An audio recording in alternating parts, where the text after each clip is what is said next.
SIR সংক্রান্ত আমি একটি ভিডিওতে আপনাদের সমস্ত বিষয়টা ক্লিয়ার করেছিলাম। তারপরে এনুমারেশন ফর্ম কি করে ফিল আপ করবেন সেটাও ক্লিয়ারলি জানিয়েছিলাম।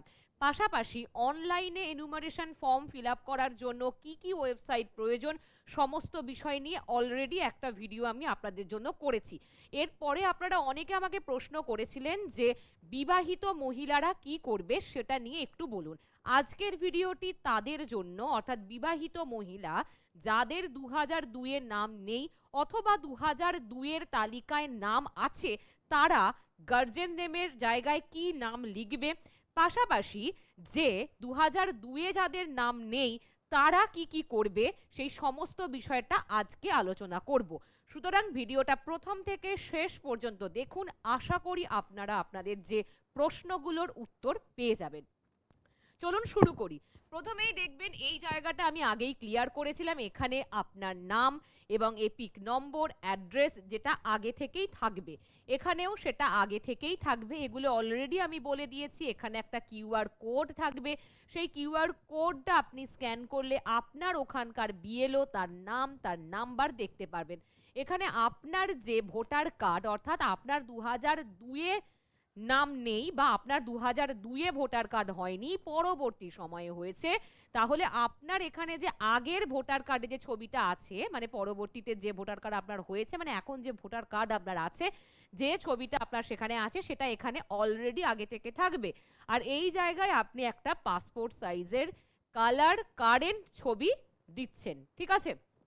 এটা আপনাকে দিতে হবে। এরপরে আপনার ডেট অফ বার্থ আপনি এখানে লিখছেন। তারপরে আপনার আধার নম্বর নিশ্চিত আছে, না থাকলে দরকার নেই, থাকলে এখানে লিখুন। তারপরে আপনার যে বাবার নাম সেটা আপনি লিখছেন এখানে। তারপরে বাবার যে এপিক নম্বর, ভোটার কার্ডের যে নম্বর, যদি সেটা থাকে সেটা লিখবেন, না থাকলে দরকার নেই। তারপরে মাদার্স নেম আপনি এখানে লিখছেন। তারপরে মাদার্স যে মায়ের যে এপিক নম্বর সেটা থাকলে এখানে লিখবেন, না থাকলে দরকার নেই। এখানে পাউস নেম আছে, পাউস নেমের জায়গায় আপনি আপনার স্বামীর নাম লিখছেন, এখানে আপনি আপনার স্বামীর নামটা দেবেন এবং স্বামীর যদি এপিক নম্বর থাকছে সেটা আপনি এখানে দিচ্ছেন। ঠিক আছে, এতখানি ক্লিয়ার?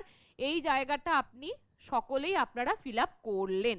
এরপরে 2002 তালিকায় যাদের নাম আছে তারা এই জায়গাটা ফিল আপ করবে, মানে এই যে বক্সটা ফিল আপ করবে।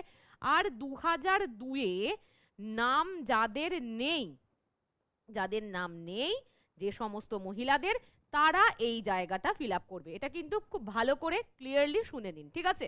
তারপর এখানে তাহলে আমরা চলে আসব এই জায়গায়। আপনার আমি ধরে নিচ্ছি যে নাম আছে, তো আপনি আপনার নাম এখানে লিখলেন। তারপরে আপনার এপিক নম্বর যেটা আছে সেটা আপনি দেবেন। অবশ্যই আপনার নামের বানান যেটা 2002-এ ছিল সেটাই এখানে দিতে হবে। সেটা যদি পরিবর্তিতও হয় তাহলে সেই পরিবর্তিত নামটা বা সেই বানান এখানে দেবেন না। নামের বানান যদি আগে ভুল থাকে সেই ভুলটাই দেবেন, না হলে কিন্তু মিলবে না, ঠিক আছে? তারপরে এপিক নম্বরও তাই, এপিক নম্বরটাও আপনি এখানে দিচ্ছেন। রিলেটিভস নেম, এই জায়গায় আপনি আপনার বাবা না হলে স্বামীর নাম, এই জায়গাটা কেমন, ধরুন এই জায়গাটা হচ্ছে যে আপনি যখন আপনার ভোটার কার্ডটা বার করবেন সেখানে দেখবেন যে আপনার নামের পাশে স্বামীর নামে আছে নাকি বাবার নামে আছে। অনেকের হয় যে ভোটার কার্ড হয়েছে সেটা হচ্ছে বাবার নাম দিয়ে, গার্জেন্স নেমে বাবা থাকে, কেয়ার অফে বাবা থাকছে। আবার অনেক সময় এটাও দেখা যায় যে বিয়ের পর ভোটার কার্ড হয়েছে বা সেটা পরিবর্তিত হয়েছে, সেখানেও কি হয়েছে যে সেটা হয়তো পরবর্তীতে স্বামীর নাম দিয়ে হয়েছে। তাই আপনার নামের পরে যেটা থাকবে, যদি বাবার নাম থাকে তাহলে বাবার নাম, স্বামীর নাম থাকলে স্বামীর নাম। আবারও বলছি, 2002-এ যাদের নাম আছে অলরেডি তাদের জন্য এই বক্সটা, ঠিক আছে?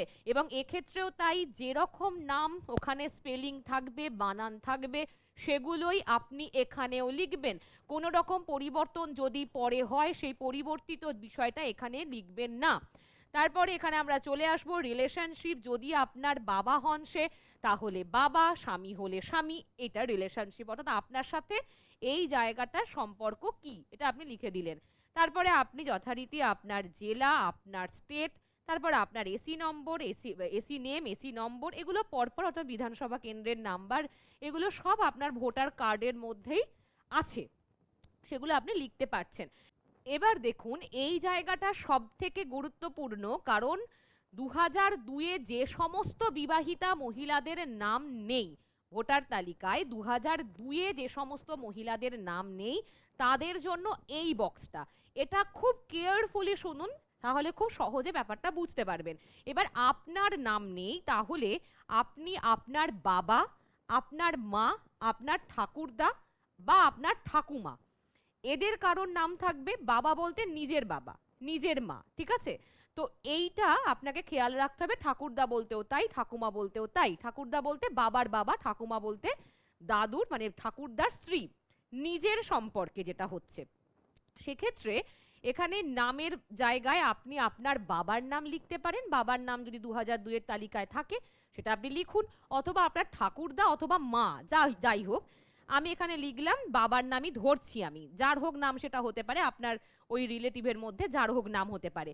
বাবার নাম আপনি লিখলেন, বাবার নামের বাবার যদি এপিক নম্বর থাকে সেটা আপনি এখানে লিখছেন।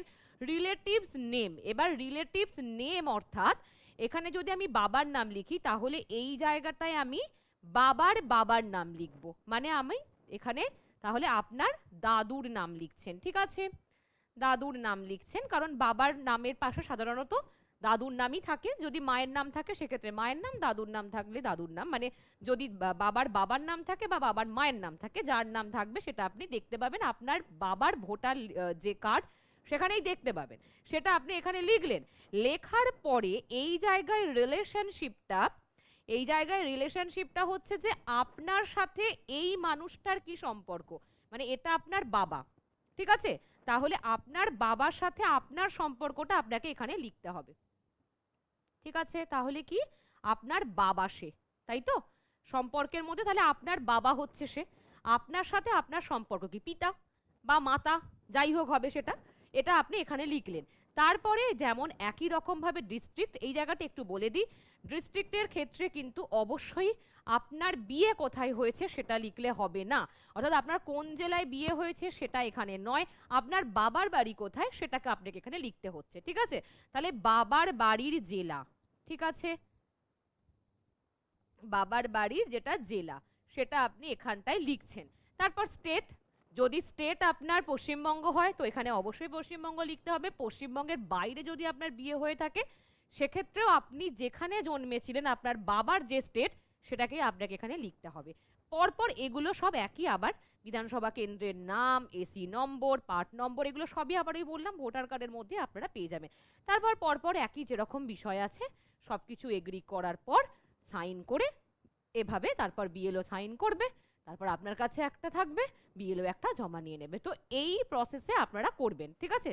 যারা বিবাহিতা মহিলা তাদের জন্যই শুধুমাত্র আজকের এই ভিডিওটা, খুব ভালো করে আপনারা দেখে নেবেন, ভয় পাওয়ার কিছুই নেই, খুব সহজ একটি বিষয়, খুব কেয়ারফুলি একটু এটা সুন্দর করে ফিল আপ করে নেবেন। আশা করি সকলে বুঝতে পেরেছেন। যদি কোনো রকম প্রশ্ন এর পরেও থেকে থাকে তাহলে অবশ্যই আমাকে কমেন্ট করবেন অথবা ফোন করবেন, আমি আপনাদেরকে উত্তর দিয়ে দেবো। ভালো থাকবেন, ধন্যবাদ।